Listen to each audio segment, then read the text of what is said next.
bem-vindas e bem-vindos ao Mobilidade Global em Pauta, o podcast da ABEMI, Associação Brasileira de Especialistas em Migração e Mobilidade Internacional. Aqui quem fala é Vitor Del Vecchio, eu que sou membro da ABEMI, além de advogado e pesquisador nos temas de migrações e refúgio. E hoje vamos tratar de um tema urgente e necessário, o refúgio no Brasil e no mundo, os seus desafios e perspectivas. E para isso, nada melhor do que trazer quem entende do assunto e trata com ele na prática. Oficial de proteção do Acnur, Agência da ONU para Refugiados, Pablo Matos. Bem-vindo, Pablo. Obrigado, Vitor. Um prazer, uma satisfação estar aqui hoje com vocês e conversar um pouco sobre esse assunto tão importante, tão caro para nós, que são os deslocamentos, migrações e questões de refúgio. E espero aí contribuir um pouco para a discussão sobre o tema. Com certeza. Pablo, eu acho que para a gente começar do começo, eu queria que você me explicasse o que é o Acnur. Perfeito, Vitor, obrigado. Na verdade, colegas, o Acnur é a Agência da ONU para Refugiados. Tá? Então, é um órgão vinculado às Nações Unidas, à ONU, que trata especificamente da pauta de refúgio. Então, foi fundado aí já faz 70 anos, uma jovem senhora de 70 anos. Já fomos agraciados 2 vezes com o Nobel da Paz, justamente pelo trabalho em prol de pessoas refugiadas, e buscamos sempre trabalhar, Vitor, com os estados nacionais, a iniciativa privada, a sociedade civil, ou seja, trabalhamos em parceria com a academia também, com diversos atores que estão engajados na pauta do refúgio, tudo com o foco de proteger as pessoas refugiadas e efetivamente salvar vidas. Esse é o nosso principal trabalho. Maravilha, Pablo. E, bom, seguindo nessa pauta bem inicial, para a gente contextualizar para o pessoal que não está muito familiarizado com o tema, o que são os refugiados? Quem são os refugiados, né? E de quantas pessoas a gente está falando, assim? Perfeito. Antes de entrar nesse ponto, Vitor, a gente está gravando aqui esse podcast, é 8 de março, né, Dia Internacional da Mulher. Então, não posso deixar de começar e fazer uma saudação especial a todas as mulheres que nos acompanham, que nos escutam, por esse dia tão especial, e uma menção muito especial, sobretudo, para as mulheres ucranianas, né, que nesse período, ainda que seja festivo, né, do Dia Internacional da Mulher, estão passando por um momento tão difícil em seu país de origem, então não poderia deixar de começar aí o nosso programa sem fazer essa menção especial. Sobre a pergunta, Vitor, bom, eu posso começar, eu sou advogado também, então eu posso começar com uma definição legal, mas eu não queria me limitar a ela, né? Mas por força do ofício, começo com ela dando a definição legal de refugiado. No Brasil, quem define quem é uma pessoa refugiada é a Lei 9474 de 97. Aí a definição legal coloca como pessoa refugiada a pessoa que foge de seu país de origem por força de um fundado temor de perseguição por motivo de raça, nacionalidade, religião, opinião política ou grupo social.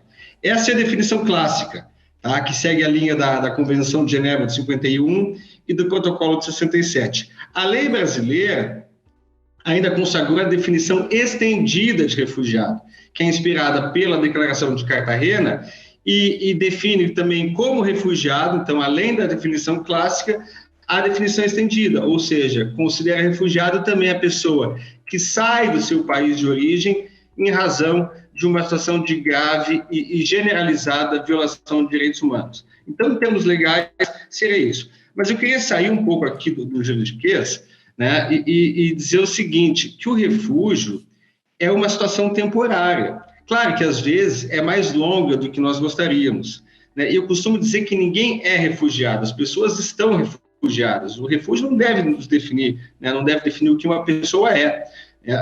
Então, essas pessoas estão refugiadas por conta de situações de deslocamento forçado, somado à impossibilidade de voltar ao seu país de origem por razão de violência, perseguição ou violação de direitos humanos. Então, isso é muito importante.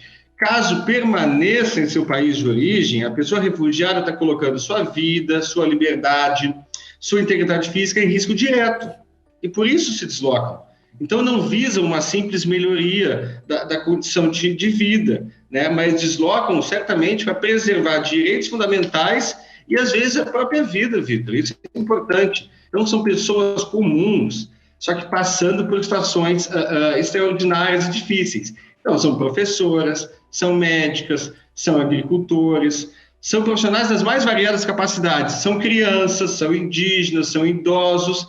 Então, pessoas com perfil muito variado, que como ponto comum sofreram uma injustiça e circunstâncias que nada ou quase nada poderiam fazer para mudar.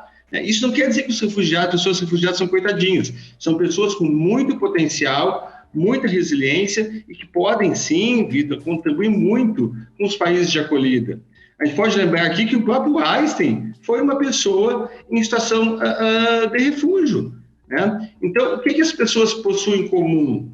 É o deslocamento internacional forçado, combinado à impossibilidade de retornar de maneira segura ao seu país de origem, em razão de violência, perseguição, violação de direitos humanos.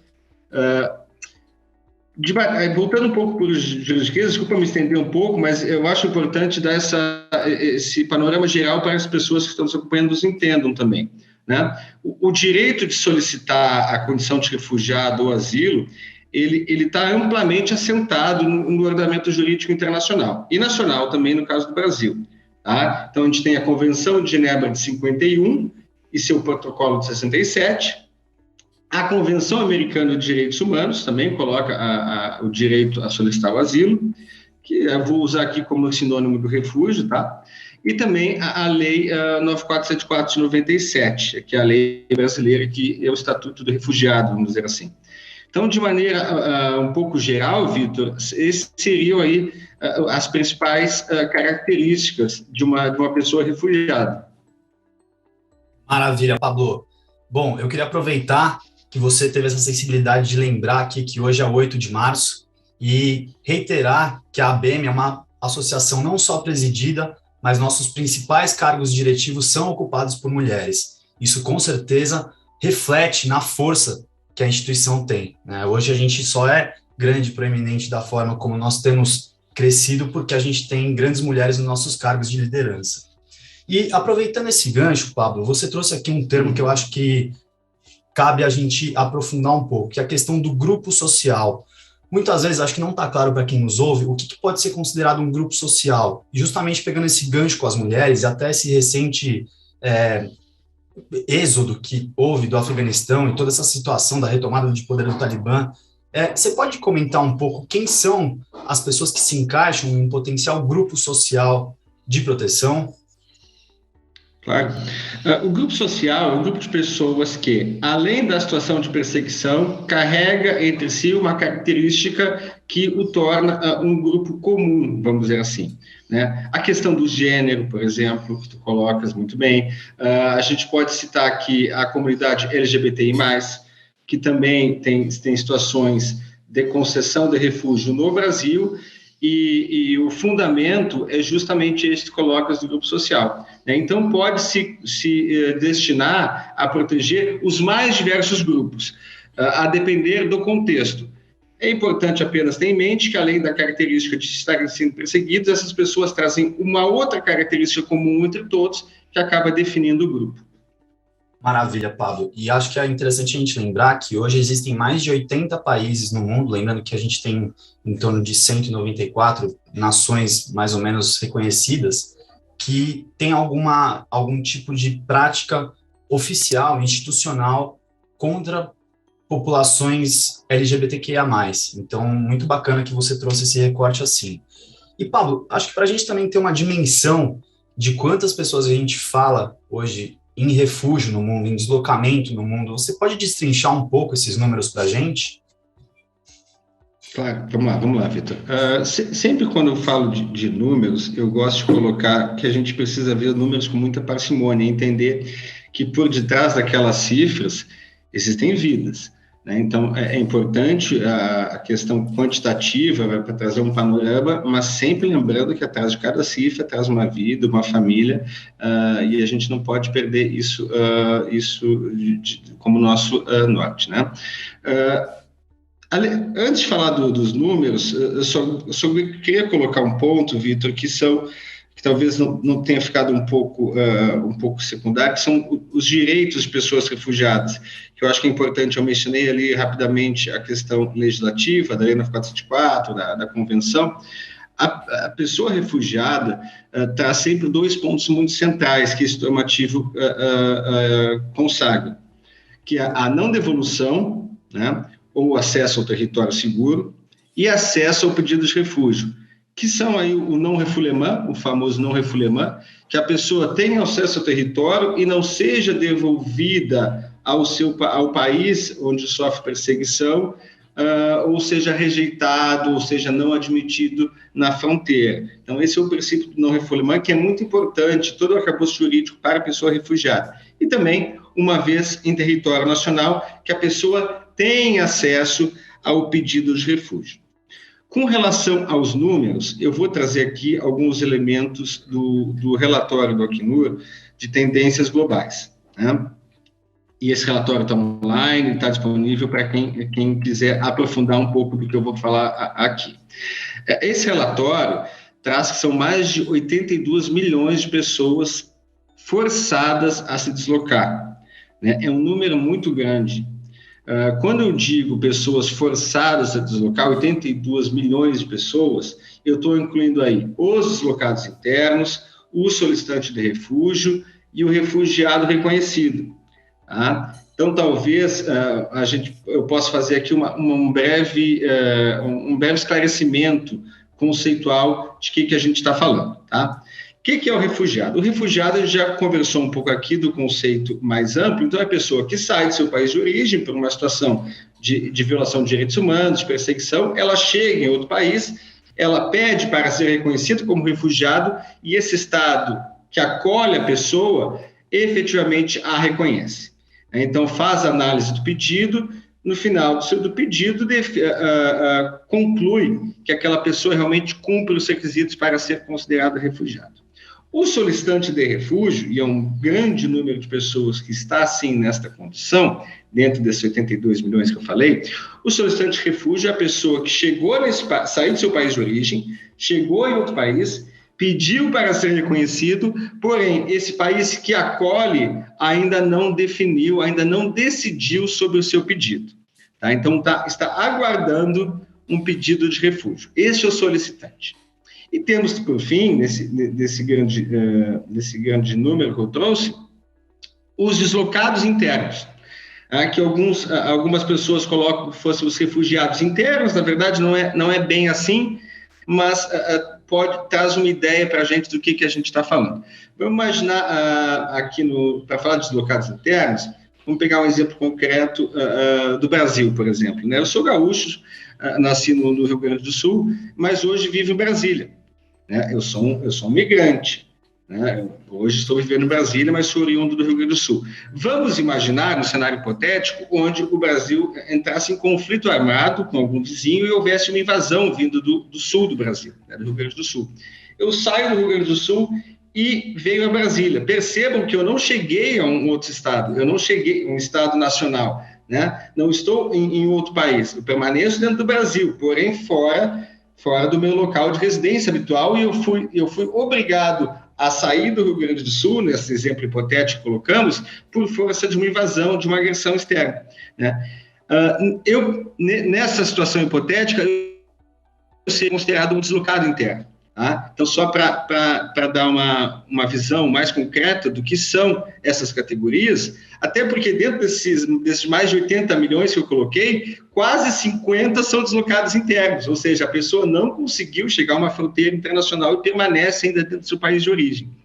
Ainda dentro desses números, né, mais de 26 milhões são refugiados reconhecidos, tanto sob o mandato do Acnur, sob o mandato dos colegas que tratam da questão da Palestina, refugiados palestinos, que a UNRWA tem um mandato específico, é outra agência da ONU, específico para tratar dessa situação, além do Acnur, que estaria aí sob seu mandato mais de 20 milhões de pessoas refugiadas. Além disso, também temos, como eu disse, os solicitantes de refúgio, que também estão nessa categoria. Então, nesses 80 milhões de pessoas, Vitor, nós temos situações, indivíduos das mais variadas situações jurídicas, vamos dizer assim. Fora dessa questão conceitual, o que me parece importante colocar? Que a grande maioria das pessoas que são deslocadas no mundo, mais de 86%, colegas, vivem em países em desenvolvimento, né? Isso é muito fácil explicar. As pessoas, a grande maioria das pessoas que se deslocam, elas conseguem fazer um deslocamento para a sua própria região, né? Então, considerando que os maiores crises de violência, né, que acabam produzindo refugiados, estão próximos a países em desenvolvimento, é normal que essas pessoas, ao sair do seu país de origem, tenham um refúgio, tenham a acolhida em países da região. Então, a grande maioria encontra-se hoje, sim, em países em desenvolvimento. Um fato que eu gosto sempre de destacar também, dentro dessas pessoas refugiadas, é que entre 2019 e 2020, que é um pouco o foco desse relatório que eu menciono, mais de 1 milhão de crianças, Vitor, nasceram já como refugiadas, né? Isso mostra que algumas crises antigas, Síria, Congo, Sudão do Sul, ainda não encontraram resolução, né? Então, se arrastam no tempo e durante o interregno dessa crise, crianças já nascem, então, enquanto refugiadas, e isso é muito triste. Então, de maneira geral, esses são os números, tá? Eu vou te dar alguns países, quando eu falei em países emissores, aqueles da onde saem as pessoas refugiadas, e países receptores, que recebem refugiados, para que as pessoas tenham uma ideia concreta daquilo que eu estou falando, tá? Hoje, os países emissores daquelas pessoas, os países onde as pessoas fogem para buscar refúgio em outro local, né, aqueles que a gente verifica o maior número de pessoas na situação são a Síria, a Venezuela e o Afeganistão, tá? Esses são os países que nesses últimos tempos, nesses últimos anos, têm produzido o maior número de refugiados. De países receptores, só para ilustrar um pouco aquilo que eu falei, dos mais de 80% de países de desenvolvimento, percebam que dos países receptores, os três principais são a Turquia, a Colômbia e o Paquistão, que são justamente países em desenvolvimento. Já a gente percebe que a Alemanha está em quinto lugar, que é o país dito desenvolvido, tem recebido o maior número de pessoas refugiadas, né? Então, seria um pouco, de maneira geral, Vitor, esse seria o número aí de pessoas refugiadas no mundo. Eu gostaria apenas de chamar a atenção para a questão da Venezuela, né? Mais de 5 milhões de venezuelanos já deixaram a Venezuela aí nesses últimos anos, em razão da situação que esse país vive. E é hoje, sim, o país, Vitor, que a crise que mais afeta o Brasil, né? O número de refugiados reconhecidos hoje, venezuelanos, hoje no Brasil, é de quase 50 mil pessoas, né? É um número muito grande. Já que a gente está falando do Brasil, só para fechar essa questão dos números, né? No final de 2021, que são os números que foram divulgados, o Brasil acolhia mais de 85 mil solicitantes de refúgio venezuelanos e quase 50 mil refugiados reconhecidos venezuelanos.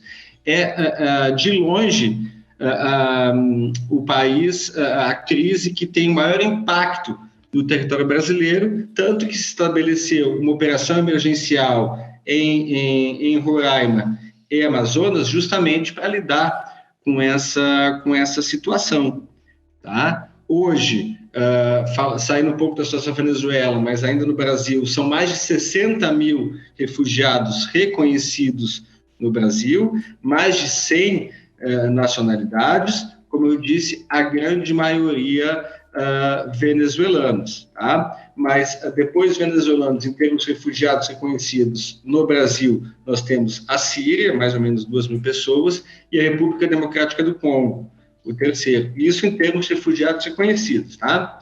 Em termos de pedidos de refúgio ainda pendentes, nós temos um número muito grande no Brasil, nós temos um número muito grande de pessoas do Haiti, Cuba, China e Angola. Serão os países com o maior número de pedidos realizados perante o CONARE, porém ainda não decididos. Espero que tenha ficado claro aí essa explicação, Vitor, sobre os números, tá? Eu captei e te agradeço muito, Pablo.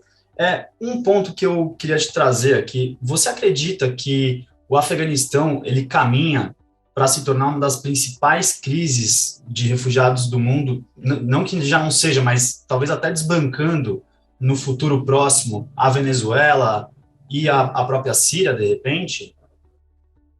É difícil a gente fazer a previsão, ainda mais daqui, né, porque isso vai depender muito de como a situação se desenvolver. O que eu posso afirmar com muita tranquilidade é que, como tu bem colocaste, já é hoje uma das principais crises, né, em termos de refúgio no mundo, tanto que o Paquistão tem recebido muitas pessoas vindas do Afeganistão. A gente pode conversar aqui sobre a possibilidade dessa situação se desenvolver e se agravar ainda mais, né? Existe essa possibilidade, mas eu não teria aqui os elementos para definir se vai superar a crise da Venezuela, da Síria, do Iêmen, enfim, mas é sem dúvida, Vitor, uma situação que demanda muita atenção das pessoas que trabalham com o tema. Ótimo, Pablo. Muito obrigado pela contribuição. Um ponto que eu acho que é interessante a gente mencionar aqui é que, bom, cada vez mais fica evidente que o aquecimento global ele é um fator que está mudando as nossas vidas de maneira extremamente veloz, né? A gente vê processos de desertificação, a gente vê processos de mudanças climáticas que impactam em catástrofes naturais, como os ciclones que a gente teve afetando Moçambique. Enfim, eu queria que você trouxesse, não só desse ponto de vista climático, mas também dos desastres naturais como terremotos, enfim, aqueles que não estão diretamente ligados à ação humana. O que existe hoje em termos de prática de acolhida, ou pelo menos na teoria, o que se conversa e se procura desenvolver para proteger essas pessoas que, bom, para o que a gente está olhando, né, a gente tende a não conseguir frear o aquecimento global tão rápido. E isso tende a ser uma preocupação cada vez maior para nós. Sem dúvida. Sem dúvida, fatores climáticos são uma preocupação central na questão na questão do deslocamento de pessoas, aquecimento global, catástrofes ambientais. Então, eles hoje são fatores determinantes no deslocamento forçado de pessoas, e as pessoas necessitam, sim, de proteção.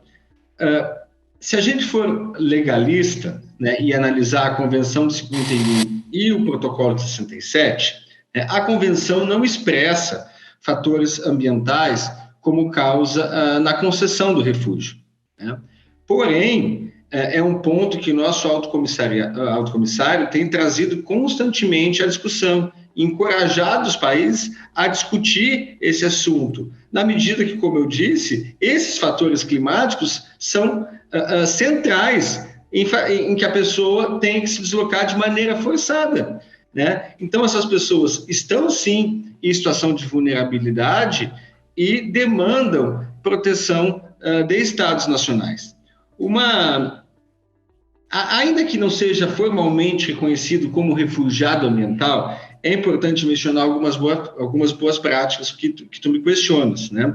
A gente percebe, por exemplo, a própria portaria brasileira lá de dezembro de 2021 sobre a questão do Haiti, ela coloca claramente que a situação de desastre ambiental é sim um elemento motivador de acolhida humanitária, né? A gente não está falando de refúgio per se, mas acolhida humanitária que garante, sim, algum nível de proteção para essas pessoas. Então, é uma boa prática do Estado brasileiro, dentre várias outras, que mostra a atenção com situação específica, né, de desastre ambiental, tomando como paradigma justamente a questão do Haiti, que impactou e impacta, né, de maneira tão grande a questão migratória no país. Certo. E, Pablo, eu vou subir um pouco no mapa o foco da nossa conversa. A gente já trouxe aqui essa informação que você falou, de que a maior parte das crises de refugiados estão no sul global. E trazendo para os nossos ouvintes aqui, sul global é aquele conceito não puramente geográfico que acompanha a linha do Equador, dividindo o mundo entre dois hemisférios, mas sim em uma linha que não é retilínea e que divide o mundo basicamente entre países com mais dinheiro, desenvolvimento, e países mais pobres. Nesse sentido, a gente partindo agora um pouco para a mais recente crise de refugiados do norte global, e que a gente não pode deixar de falar, que é a guerra na Ucrânia, né? Hoje a gente, no dia da gravação aqui, 8 de março, a gente se arrasta para o 13º dia de guerra. E é um fluxo que chama atenção pelo volume e pela intensidade dele, né? Ao mesmo tempo, nós vemos uma mobilização muito grande e talvez até diferente do que ocorreu em fluxos passados nesses mesmos países de destino de agora. Você pode trazer algumas informações para a gente também? A questão da Ucrânia, a gente tem acompanhado muito de perto, temos colegas trabalhando na Ucrânia e em países do entorno, inclusive colegas brasileiros vinculados ao Acnur, trabalhando efetivamente nessa situação. E o que tem chamado a atenção, como tu bem colocas, a velocidade da crise impressiona, né? São poucos dias, se a gente considerar com outras grandes crises que se arrastam há muito tempo, e mais de 1,5 milhão de pessoas já deixaram a Ucrânia. É muita gente se a gente considerar, sobretudo, esse curto espaço de tempo, é algo que a gente não via na Europa, possivelmente desde a Segunda Grande Guerra, né? E, dentre dessas pessoas, sua grande maioria são mulheres e crianças que apresentam uma vulnerabilidade ainda maior frente à situação. Pense na situação, Vitor, das crianças desacompanhadas, por exemplo, que são crianças, né, são menores de 18 anos, que saem da Ucrânia sem os pais, sozinhos, e estão buscando refúgio em outros locais, na Polônia, em outros países da região. Então, é sim uma situação que nos preocupa. O Acnur, inclusive, já declarou, né, que pediu aos países muita atenção nessa situação, que não retornem os ucranianos e as ucranianas de volta ao seu país neste momento, né, que a situação ainda está se desenvolvendo, e mostra, assim, alguns elementos, Vitor. Claro que não quero fazer aqui uma análise preliminar da situação, mas traz, sim, alguns elementos de uma situação de grave e generalizada violação de direitos humanos a ser avaliada posteriormente. Certo. Pois é, e tem um dado muito interessante que você trouxe, que aproximadamente metade da população refugiada no mundo é composta de crianças, né? Pois é, então acho que isso reitera um pouco da gravidade da situação. E tem essa questão, você pode aprofundar um pouco o que é a diferença das crianças separadas e desacompanhadas? Sim, a desacompanhada é a criança que está por si, né? Não vem com nenhum adulto lhe acompanhando. Essa seria, então, a desacompanhada. A separada é a criança ou adolescente que não está com o seu pai, com a sua mãe, né, com a pessoa que normalmente seria responsável. Então, está com um outro adulto que não aquela que seria naturalmente ou legalmente responsável por essa criança, que traz também algumas preocupações com relação ao eventual tráfico de pessoas, exploração infantil. Então, as duas situações demandam muita atenção. Claro, né? Pode bem ser um parente ou alguém mal intencionado que está justamente Exatamente. traficando, inclusive para fins exploratórios. Exatamente. E Pablo, trazendo aqui a lupa para o nosso país, para o Brasil, o que você considera que são os maiores desafios que essas populações refugiadas encontram? Sim. Falando sobre o Brasil, a gente precisa sempre destacar a Operação Acolhida, né, que é a resposta emergencial estabelecida pelo governo federal brasileiro, com o apoio das Nações Unidas, entidades da sociedade civil, em resposta ao fluxo de refugiados emigrantes venezuelanos ao país.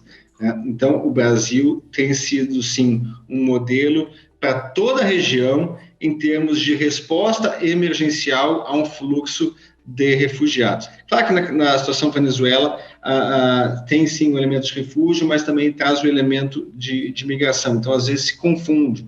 E isso é importante mencionar, se me permite só fazer um parênteses, Vitor, a grande diferença entre um imigrante ordinário, normal, vamos dizer assim, e um refugiado é justamente o caráter voluntário do deslocamento do imigrante, ao contrário do refugiado, que faz um deslocamento forçado.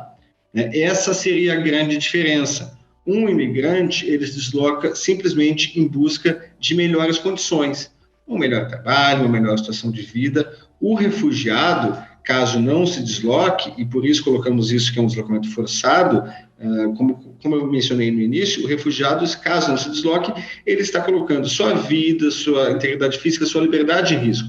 Por isso, esse elemento deslocamento forçado, que seria hoje a grande principal diferença entre imigrantes e refugiados. Voltando para a situação brasileira, então, que coloca, como tem sido a situação no Brasil, eu estava mencionando essa boa prática da Operação Acolhida. Né? E talvez seja importante mencionar aqui para os ouvintes como se estabeleceu a Operação Acolhida. A Operação Acolhida se estabelece no início de 2018, tá? Nós já estávamos em terreno, a gente chega em Roraima, abrimos nosso escritório dia 12 de junho de 2017, então um pouco antes da federalização da resposta, e no início de 2018, então, existe essa federalização da resposta emergencial para a situação Venezuela, a chamada, então, Operação Acolhida. Tá? E a Operação Acolhida, Vitor, ela tem três eixos fundamentais, um tripé fundamental que eu vou buscar resumir aqui para que vocês tenham uma ideia de como é essa operação tão complexa. Os três tripés fundamentais são, primeiro, o ordenamento de fronteira, que visa identificar e documentar as pessoas que ingressam no território nacional, então, com um trabalho muito grande do Ministério da Justiça, da Polícia Federal, no sentido de identificar e documentar essas pessoas. O segundo eixo, e vacinar também, perdão, né? O primeiro eixo, o ordenamento de fronteira, tem um caráter de vacinação também que é muito importante. O segundo eixo seria o abrigamento emergencial. Muitas das pessoas que chegam, Vitor, a Venezuela hoje passa uma situação de grave generalizada violação de direitos humanos. Né? Isso, como já colocado aqui, entendido pelo CONARE brasileiro, não é o Acnur que está falando, do CONARE brasileiro, do qual somos parte, afirma que a Venezuela hoje passa por uma situação de grave generalizada de violação de direitos humanos. Então, muitas pessoas que chegam não possuem parente, não possuem local, perderam 10, 15 quilos. Então, esse eixo de abrigamento, que hoje tem capacidade para beneficiar até 10 mil pessoas no estado de Roraima, com abrigos emergenciais geridos pelo Acnur em parceria com o Ministério da Cidadania, as pessoas precisam de um espaço para se recuperar, para descansar, para se alimentar. E esse eixo do abrigamento emergencial visa suprir justamente essas necessidades. E o terceiro eixo da Operação Acolhida é a chamada interiorização, que é o deslocamento voluntário de pessoas do norte do país, sobretudo de Roraima, para outros estados da federação. Quem conhece Roraima sabe que o deslocamento até lá é muito caro. Né? Existe ali a floresta amazônica, o rio Amazonas, o que dificulta o deslocamento, então é muito custoso. Então acaba criando uma espécie de funil. Né? Imagine que as pessoas chegam no norte do Brasil e não conseguem se deslocar com muita facilidade. Isso acaba sobrecarregando serviços públicos na região. Por isso, então, importante esse eixo da interiorização, que visa deslocar as pessoas de maneira voluntária do norte para o estado da federação. Eu coloco todas essas questões da Operação Acolhida, Vitor, da resposta emergencial, para que os ouvintes possam entender as dificuldades que um refugiado pode encontrar. Né? Tu me perguntou aqui das dificuldades. Ora, então imaginem todo esse trajeto, o deslocamento. Muitas das pessoas chegam sem nenhum documento, então precisam se documentar, chegam sem trabalho, Vitor. As pessoas precisam sobreviver, então busca pelo trabalho, pela integração, serviços como saúde, educação. Né? As crianças que chegam precisam estudar. Né? Os idosos que chegam precisam de assistência médica. Então, imagine, as dificuldades são tamanhas e se agravaram ainda mais com a questão do Covid. né? A gente observa isso de maneira muito concreta, sobretudo para a integração dessas pessoas. Existem sim limitações em vários países para fins de ingresso em território nacional. Isso é sim uma dificuldade, mas mesmo aquelas pessoas que conseguem ingressar no território de um novo país têm encontrado muita dificuldade em ter acesso ao mercado de trabalho formal, por exemplo, ainda que o Brasil garanta formalmente o acesso ao mercado de trabalho, carteira de trabalho, conseguir um trabalho é outra história. Então, muitos se dedicam à informalidade, geração de renda tem sido, sim, um desafio. Então, pense, todos os desafios que a própria população brasileira já enfrenta com relação ao Covid, elas são elevadas para a questão do refugiado, sobretudo porque eles ainda não têm, no país de recepção, no caso o Brasil, uma rede de apoio consolidada, né? Nós, brasileiros, né, temos nossa família, nossos parentes, nossos amigos aqui no Brasil. Muitas vezes a pessoa refugiada não conhece ninguém. Então, até estabelecer essa rede de apoio, são diversos fatores que podem impor dificuldades tamanhas a essa população. Poxa, sabe, Pablo, eu tive a oportunidade de morar algum tempo em Roraima, trabalhando justamente com a temática do refúgio, e me chamou muito a atenção uns pontos que você trouxe aqui. Primeiro que Roraima é a menor população e o menor PIB dentre todos os estados da Federação Brasileira, né? Eu acho que isso explica muito da dificuldade de absorção desse volume muito grande de pessoas que vêm da Venezuela, a integração propriamente. E também que interessante a gente pensar que esses percursos, eles ocorrem muitas vezes com várias pessoas caminhando próximas e se abrigando nos mesmos lugares, né? Então, em tempos de pandemia, a gente tem uma camada adicional de dificuldade imposta, que é justamente essa exposição ao contágio. E, claro, as pessoas muitas vezes dormem em lugares muito improvisados, já estão em condições de saúde. Você trouxe essa questão que os venezuelanos chegam, às vezes, com muitos quilos a menos, né? Tem estudos que mostram quantos quilos o venezuelano, em média, emagreceu desde o início da crise, né? E isso, claro, é a falta de alimento. Isso debilita a pessoa, deixa ela mais vulnerável à contração do vírus, de tantas outras moléstias. Então, fica mais essa informação para a gente refletir. E, bom, Pablo, a gente conseguiu bater um papo bem bacana aqui e se informar bastante sobre esse tema que, apesar de triste, também nos traz um pouco de esperança em saber o que são as iniciativas que são feitas. E eu queria saber, o pessoal que está nos escutando, que se sensibiliza com a causa e quer botar a mão na massa para, de repente, ajudar de alguma forma, o que a pessoa pode, o que é possível fazer para ajudar? Então, nesse ponto, Vitor, eu convidaria as pessoas que nos ouvem a visitar a página do Acnur, né, verificar as informações que são colocadas nas nossas redes sociais, e ali tem informação desde doação, né, essa seria uma possibilidade diretamente ao Acnur ou entidades parceiras. Nós sabemos que a CNBB, por exemplo, já começa uma campanha em resposta à situação na Ucrânia. Então, buscar essas entidades da sociedade civil, né, aí próximas à cidade, da pessoa que nos escuta, busca essas entidades da sociedade civil, apoie no trabalho deles, seja com doação, seja com trabalho direto, também visitando a página do Acnur. Então, imagino que esse seria aí o principal caminho, o caminho inicial, imediato, que eu daria para os colegas, para os ouvintes. Visite nossas páginas, conheça as instituições da sua cidade que trabalham com a temática e busque se engajar, né? A diversidade, Vitor, ela não pode ser vista como uma fraqueza. Ela faz a nossa sociedade... A sociedade brasileira é marcada pela diversidade, né? E mesmo assim, hoje, apesar de todas as crises, ainda também na América, nós temos muito mais brasileiros vivendo no exterior, né, que estrangeiros vivendo no Brasil, por exemplo, né?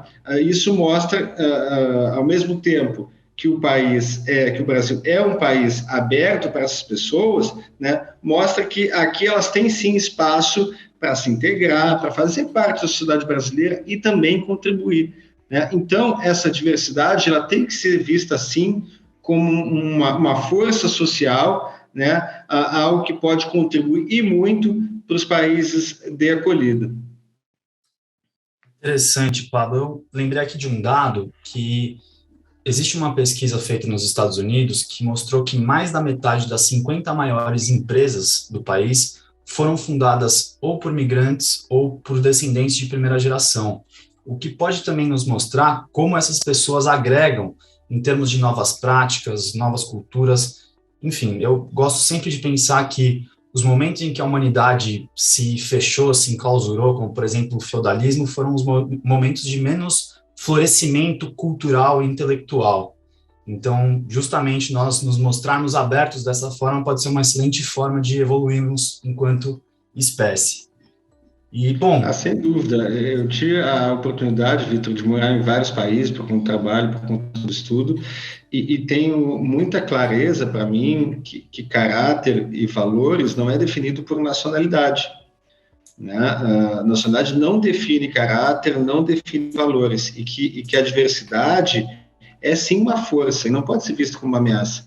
Então, eu queria te agradecer muito pela oportunidade de conversar aqui com vocês. Espero que tenha sido um bate-papo proveitoso, sobretudo para as pessoas que nos escutam. E tanto eu quanto a Acnur ficamos à disposição aí para dar seguimento nesse papo, nessa conversa. Com certeza, a gente tem matéria para fazer muitos episódios, então eu te agradeço demais por toda essa troca de informações, por todas essas elucidações e pelo brilhante trabalho que você desenvolve. Queria deixar aqui também um agradecimento à nossa equipe de produção. Esse é o Mobilidade Global em Pauta, o podcast da ABEMI, Associação Brasileira de Especialistas em Migração e Mobilidade Internacional, e a gente conversou com Pablo Matos, oficial de proteção do Acnur, a Agência da ONU para Refugiados. Muito obrigado e até os próximos episódios.